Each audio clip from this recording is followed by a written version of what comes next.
C. Joseph Vijay எனும் நான் சட்டப்படி அமைக்கப்பெற்ற இந்திய அரசியல் அமைப்பின்பால்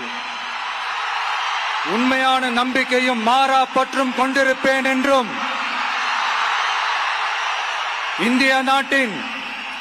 ஒப்பில்லாத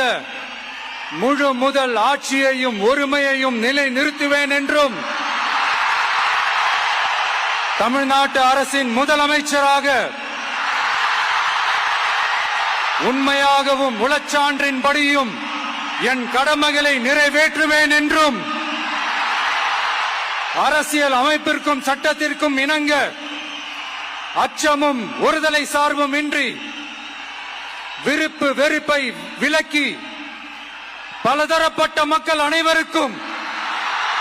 நேர்மையானதை செய்வேன் என்றும்